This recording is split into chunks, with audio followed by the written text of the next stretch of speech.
नमस्कार मित्रांनो, आज आपण जात आहोत मांगी तुंगी मंदिर, जे नाशिकपासून 125 किलोमीटर अंतरावरती आहे. सटाणा तालुक्यात आहे. समुद्र सपाटीपासून 4343 फूट उंचीवर मांगी शिखर, तर समुद्र सपाटीपासून 4366 उंचीवर तुंगी शिखर आहे. मांगी तुंगी हे प्रसिद्ध धार्मिक स्थळसुद्धा आहे. मांगी तुंगीच्या पायथ्याशी भिलवाडी हे गाव आहे. येथे साधना केल्याने मोक्षप्राप्ती मिळते असे मानले जाते. आपण थोडीशी डिटेलमध्ये माहिती घेऊ मांगी आणि तुंगीबद्दल. मांगी शिखराची उंची जास्त नसली तरी तेथे सराईत गिर्यारोहक चढू शकतात. शिखराच्या पायथ्याशी भगवान महावीर, आदिनाथ, पार्श्वनाथ, हनुमान, वाली, सुग्रीव इत्यादी यांच्या 356 कोरीव मूर्ती आहेत. गुफामध्ये येथील काही कोरीव काम आढळते. तरी मांगेतरी मंदिरसुद्धा इथे आपल्याला आढळते. तुंगी शिखर मांगी शिखरापेक्षा उंच आहे. या शिखराला देखील तुंगी शिखरासारखीच प्रदक्षिणा करता येते. प्रदक्षिणा मार्गावर 3 गुंफा आहेत. त्यापैकी एका गुफेत तुंगीगिरी मंदिर हे सुद्धा आहेत. भगवान बुद्धांच्या 99 कोरीव मूर्ती येथे आपल्याला दिसतात. मांगी तुंगी हे प्रसिद्ध एक ठिकाण आहे की ज्यामध्ये आपल्याला खूप साऱ्या गोष्टी बघायला मिळतात. उंची मांगी तुंगीची एवढी जास्त आहे की चढताना आसमानकडा आपल्याला त्या ठिकाणी दिसतो. हे महाराष्ट्रातील एक प्रसिद्ध असं ठिकाण आपल्याला नाशिक जिल्ह्यामध्ये आणि सटाणा या तालुक्यामध्ये सटाण्यापासून 25 किलोमीटर अंतरावरती आपल्याला बघायला मिळते. या ठिकाणी आपण एक धार्मिक स्थळसुद्धा याला बघतो, कारण इथे भरपूर तीर्थकर, भगवान ऋषभदेव तसेच भगवान महावीर यांची मूर्ती आणि त्या ठिकाणी असलेली समाधी आपल्याला दाखवायला दिसते. 108 उंच फूट मूर्ती साकारण्यात या ठिकाणी आलेली आहे. या मूर्तीचा पंचकल्याणक प्राणप्रतिष्ठा व महामस्तकाभिषेक सोहळा फेब्रुवारी 2016 संपन्न झाला. हा पुतळा मांगी डोंगरावर सुमारे 4500 फूट उंचीवर साकारण्यात आलेला आहे. हे काम पूर्ण होण्यास सुमारे 19 वर्षे एवढा कालावधी लागलेला आहे. ही मूर्ती उभारण्यासाठी प्रथम 120 फूट लांबीच्या कापडावर या प्रस्थापित मूर्तीचे चित्र रेखाटण्यात आले होते आणि त्यानंतर या ठिकाणी मूर्ती बसवण्यात आलेली आहे. संस्कृतसह 10 भाषांमधील ग्रंथांचा अभ्याससुद्धा आपल्याला या ठिकाणी करण्यात मिळतो. जैन परंपरेतील वसुनंदी ग्रंथातील उल्लेखाचाही अभ्यास करण्यात या ठिकाणी आपल्याला मिळतो. संस्कृत ताडपत्रावरील ग्रंथ, तामिळ, कन्नड, तेलुगू, वैष्णव ग्रंथ, द्रविड, हिडा, ग्रीक मायथॉलॉजी आदी ग्रंथातील वर्णांचाही अभ्यास आपल्याला या ठिकाणी करायला मिळतो. अत्यंत टणक मानल्या जाणाऱ्या सह्याद्री पर्वतराजीच्या काळ्या बॅसॉल्ट पाषाणात डोंगर कापून तयार केलेली ही मूर्ती अन्य मूर्तींच्या तुलनेत अधिक टिकाऊ आणि सर्वांग सुंदर असे मानले जाते. जैन तीर्थकर भगवान ऋषभदेव यांच्या या 108 फुटी मूर्तीची नोंद लवकरच गिनीज बुकात आपल्याला दिसायला मिळेल. या मूर्तीची साधारण मापे अशी आहेत.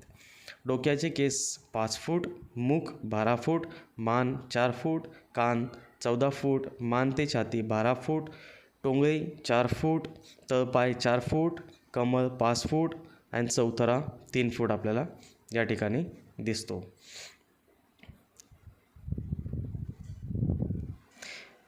मांगी तुंगीला जाताना ताराबाद मांगी तुंगी जर उत्तर भारतातून किंवा उत्तर महाराष्ट्रातून आपण येत असाल तर मालेगाव या ठिकाणी मालेगाव आग्रा मुंबई हायवे मार्गावर मोठे शहर आहे.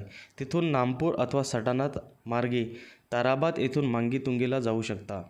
जर आपण दक्षिण भारतातून येत असाल तर नाशिक मार्गे सटाणा इथे येऊन ताराबादवरून मांगी तुंगी आपण येऊ शकता. रेल्वेने जर येत असाल तर नवापूर रेल्वे स्थानक हा उतरून पिंपळनेर मार्गे ताराबाद पुढे मांगी तुंगी आपल्याला लागेल.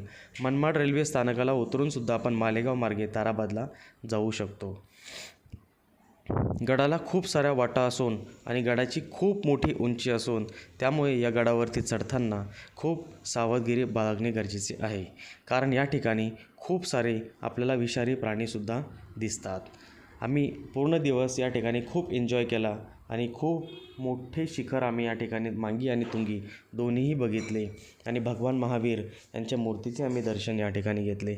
खूप सुंदर असं या ठिकाणी आपल्याला हे पर्यटक ठिकाण आणि एक प्रसिद्ध धार्मिक स्थळसुद्धा आपल्याला बघण्यात मिळते. या ठिकाणी भिलवाड गावातील ट्रस्टच्या धर्मशाळासुद्धा आहेत. राहायचे 50 रुपये या ठिकाणी घेऊन तुम्ही इथे राहू शकता. 50 रुपये देऊन तुम्ही इथे राहू शकता. गडावरील खाण्याची सोयसुद्धा आपल्याला या ठिकाणी भिलवाड गावातील ट्रस्टच्या मंदिरात खाण्याची सोय करण्यात आलेली आहे. जेवण किंमत फक्त 40 रुपये प्रति व्यक्ती इतकी ठेवण्यात आलेली आहे. पाण्याची सुद्धा व्यवस्था या ठिकाणी आपल्याला त्या गावामध्ये करण्यात आलेली आहे. सर्व काही आपल्याला व्यवस्थित त्या ठिकाणी मिळेल. जाताना तिथून तुम्हाला मुल्हेर हा किल्लासुद्धा जवळपासच लागतो. नाशिक जिल्ह्यामध्ये खूप साऱ्या सह्याद्री पर्वतरांगा असल्यामुळे त्या ठिकाणी तुम्हाला मुल्हेर किल्लासुद्धा बघण्यासाठी जवळच आहे. नाशिकमध्ये मुल्हेर हे खूप जवळ कळवण आणि सटाणा या रस्त्यामध्ये आपल्याला लागते.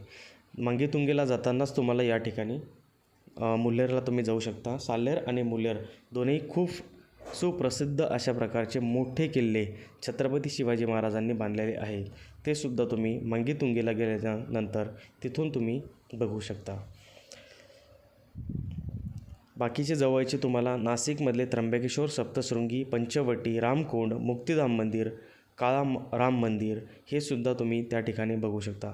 भरपूर सारे धार्मिक स्थळे, सोमेश्वर येथील प्रसिद्ध धबधबा, गोदावरी नदीवरील प्रसिद्ध रामकुंड हे सुद्धा तुम्हाला नाशिक जिल्ह्यामध्ये बघायला मिळेल. खूप सारे धार्मिक स्थळ नाशिकमध्ये असल्यामुळे नाशिकमध्ये भरपूर साऱ्या पर्वतरांगा असल्यामुळे या ठिकाणी खूप तुम्हाला निसर्गरम्य वातावरण आणि खूप थंड हवाचा आनंदही या ठिकाणी घेता येईल. पावसाळ्यामध्ये जर जात असाल तर तुम्ही जुलै ते सप्टेंबर या महिन्याच्यामध्ये मांगीतुंगीला जाऊ शकता. त्या ठिकाणी तुम्हाला खूप साऱ्या गोष्टी बघायला मिळतील पावसाळ्यामध्ये.